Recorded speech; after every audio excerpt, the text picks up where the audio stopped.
শিক্ষার্থীরা আসসালামু আলাইকুম।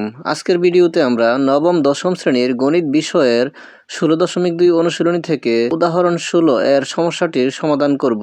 এখানে দেওয়া আছে একটি সুষম ষড়ভুজের কেন্দ্র থেকে কৌণিক বিন্দুর দূরত্ব 4 মিটার হলে এর ক্ষেত্রফল নির্ণয় করো।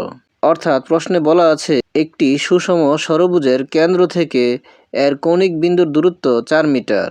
তাহলে আমাদেরকে উক্ত ষড়ভুজটির ক্ষেত্রফল নির্ণয় করতে হবে।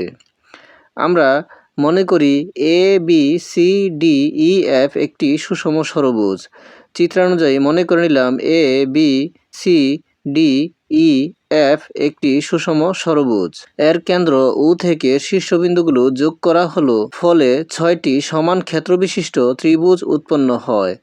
যদি আমরা উক্ত সুষম ষড়ভুজটির কেন্দ্র ও থেকে এর শীর্ষবিন্দুগুলো যোগ করি, যেমন ও থেকে এ বিন্দু, বি বিন্দু, সি বিন্দু, ডি বিন্দু, ই বিন্দু এবং এফ বিন্দু যোগ করি, তাহলে এখানে 6টি সমান ক্ষেত্রফল বিশিষ্ট ত্রিভুজ উৎপন্ন হয়। আর প্রতিটি ত্রিভুজ সমদ্বিবাহু ত্রিভুজ, অর্থাৎ এখানে সবগুলা ত্রিভুজেরই দুটি বাহু সমান, কেননা কেন্দ্র ও থেকে সবগুলা শীর্ষবিন্দুর দূরত্বই পরস্পর সমান।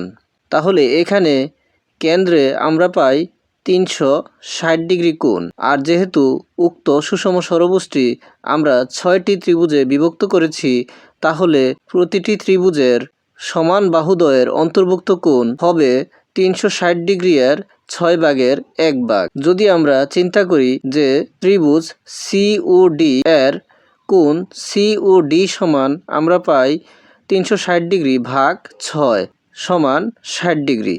মনে করি কেন্দ্র থেকে শীর্ষবিন্দুগুলোর দূরত্ব এ মিটার। তাহলে কেন্দ্র ও থেকে সি বিন্দুর দূরত্ব এ মিটার এবং কেন্দ্র ও থেকে ডি বিন্দুর দূরত্বও এ মিটার।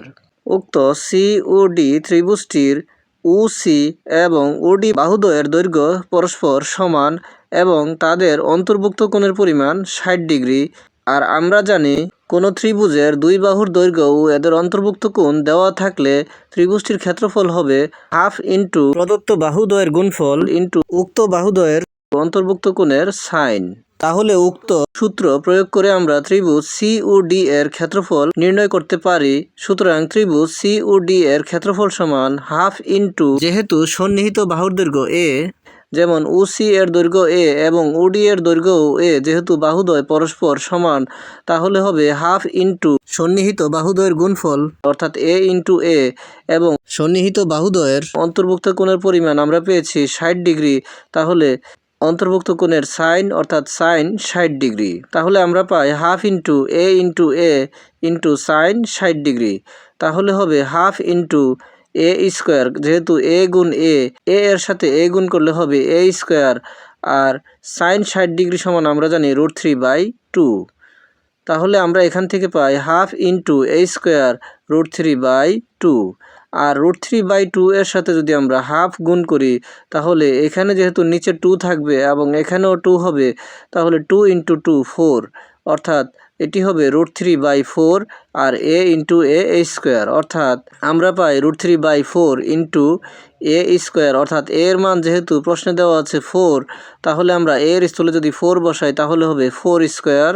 তাহলে আমরা ক্ষেত্রফল পাই √3/4 ইন্টু 4 স্কোয়ার বর্গ মিটার সমান, যেহেতু এখানে 4 স্কোয়ার রয়েছে, 4 স্কোয়ার মানে 4 গুণ 4, আর লবে 4 গুণ 4 এবং হরে রয়েছে একটি 4, লব থেকে একটি 4 কাটা এবং হর থেকে একটি 4 কাটা, তাহলে লবে একটি 4 থেকে যাবে, তাহলে হবে √3/4 বর্গমিটার। অর্থাৎ উক্ত সি ও ডি ত্রিভুজটির ক্ষেত্রফল হবে 4√3 বর্গমিটার। এখানে এই সুষম ষড়ভুজটির একটি অংশের ক্ষেত্রফল পাওয়া গেছে, আর এখানে একটি অংশের ক্ষেত্রফলের 6 গুণ হচ্ছে সম্পূর্ণ সুষম ষড়ভুজটির ক্ষেত্রফল। তাহলে আমরা উক্ত ক্ষেত্রফলটিকে যদি 6 দ্বারা গুণ করি, তাহলে সম্পূর্ণ ষড়ভুজটির ক্ষেত্রফল পাওয়া যাবে। সুতরাং সুষম ষড়ভুজের ক্ষেত্রফল সমান 6 ইন্টু ত্রিভুজ সি ও ডি এর ক্ষেত্রফল। তাহলে আমরা পাই 6 ইন্টু 4√3 বর্গমিটার সমান 4×6 = 24√3 বর্গমিটার। সুতরাং নির্ণয় ক্ষেত্রফল 24√3 বর্গমিটার। ভিডিওটি ভালো লাগলে লাইক, কমেন্ট এবং শেয়ার করবেন এবং চ্যানেলটি সাবস্ক্রাইব করে পাশে থাকার অনুরোধ জানিয়ে সকলের সুস্বাস্থ্য কামনা করে এখানেই শেষ করছি। আসসালামু আলাইকুম।